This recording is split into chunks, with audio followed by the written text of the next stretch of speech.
Halo semuanya, perkenalkan nama saya Friska Tiovania Patipawai, NPM 12114201200078. Di saat ini saya akan menjelaskan tentang glikolisis, dekarboksilasi oksidatif, siklus Krebs, transport elektron pada sel eukariotik, dan total ATP yang dihasilkan dari keempat proses tahapan tersebut. Respirasi aerob. Respirasi aerob dapat kita artikan sebagai sebuah reaksi pemecah senyawa glukosa yang memerlukan bantuan oksigen. Oksigen di sini memiliki peran dalam menangkap elektron yang kemudian akan bereaksi dengan ion hidrogen dan menghasilkan air atau H2O. Kejadian ini akan berlangsung dalam tubuh kita di dua tempat, yaitu yang pertama sitoplasma yang berlangsung di glikolisis dan mitokondria yang berlangsung di dekarboksilasi oksidatif, siklus Krebs, dan transport elektron. Selanjutnya yaitu tahapan respirasi aerob. Setelah kita mengenal apa itu respirasi aerob, selanjutnya proses respirasi aerob dan hasil dari respirasi tersebut. Teman-teman bisa lihat di samping ini merupakan contoh dari respirasi aerob. Selanjutnya, tabel tahapan dari respirasi aerob. Yang pertama, glikolisis yang berlangsung di sitoplasma. Inputnya glukosa, produk yang dihasilkan yaitu 2 asam pirufat, 2 NADH, 2 dan 2 ATP. Yang kedua, dekarboksilasi oksidatif yang berlangsung di matriks mitokondria. Inputnya 2 asam pirufat. Produk yang dihasilkan yaitu 2 asetil-CoA, 2 CO2 dan 2 NADH. Yang ketiga, siklus Krebs yang berlangsung di matriks mitokondria. Input yang dihasilkan yaitu 2 asetil-CoA, produk yang dihasilkan 4 CO2, 6 NADH, 2 FADH, dan 2 ATP. Yang terakhir, transport elektron yang berlangsung di membran di dalam mitokondria. Inputnya 10 NADH dan 2 FADH.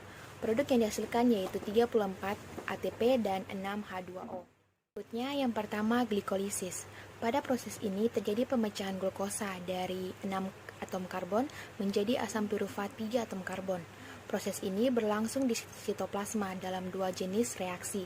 Yang pertama endergonik atau yang membutuhkan ATP dan eksergonik atau yang menghasilkan ATP.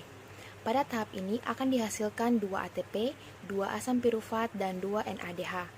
Asam pirufat yang dihasilkan akan digunakan sebagai bahan proses selanjutnya, yaitu dekarboksilasi oksidatif.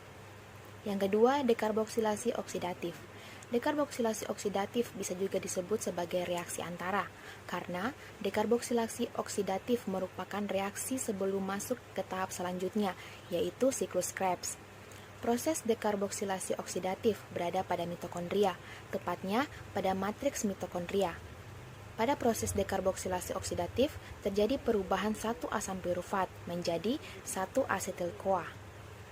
Di tahapan glikolisis, jumlah satu senyawa glukosa akan menghasilkan 2 asam pirufat, maka akan terbentuk pula 2 asetil-CoA.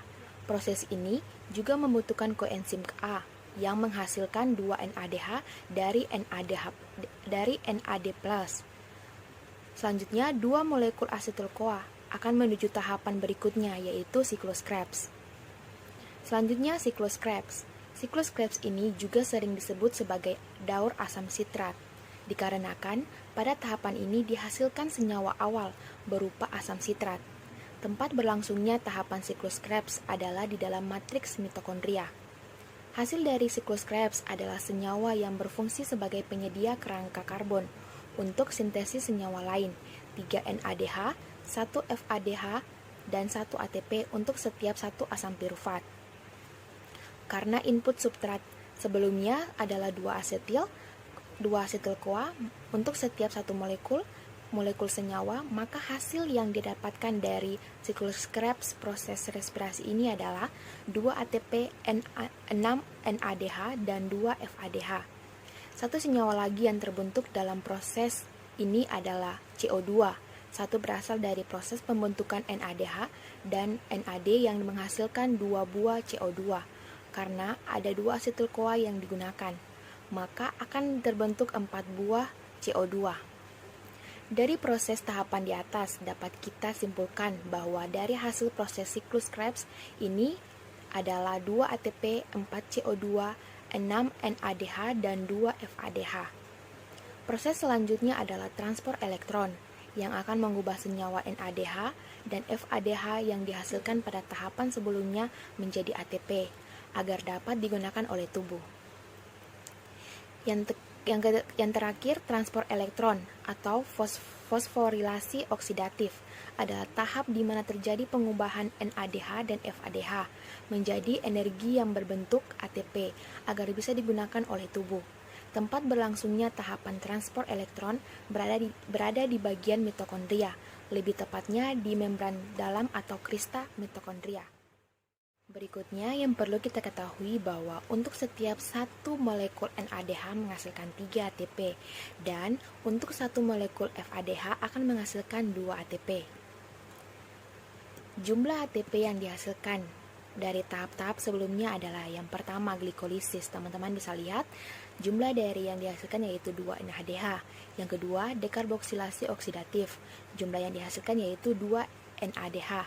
Dan yang terakhir siklus Krebs. Jumlah yang dihasilkan yaitu 6 NADH. Maka dari proses sebelumnya kita mendapatkan 10 NADH. Karena satu molekul NADH menghasilkan 3 ATP, maka total yang kita dapatkan adalah 10 NADH dikali dengan 3 ATP yang tadi sama dengan 30 ATP. Sedangkan jumlah FADH yang kita dapatkan dari proses siklus Krebs adalah 2 molekul FADH.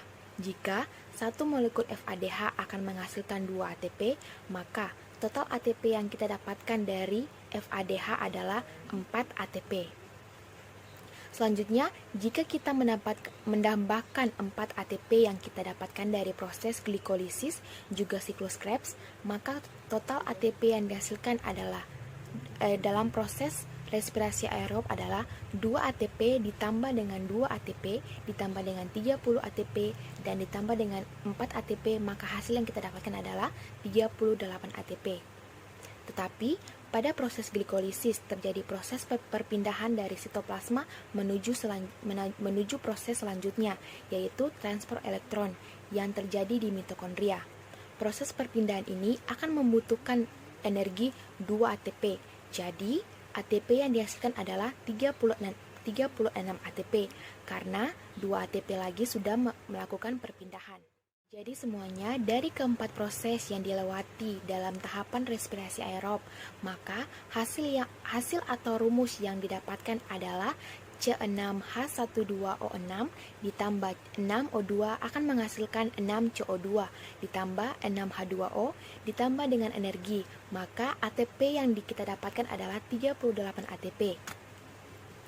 Namun, seperti yang sudah saya jelaskan tadi bahwa 2 ATP akan terpakai untuk proses perpindahan dari sitoplasma menuju ke mitokondria, sehingga hasil ATP akhirnya adalah 36 ATP yang bisa digunakan oleh tubuh kita sebagai sumber energi untuk beraktivitas sehari-hari.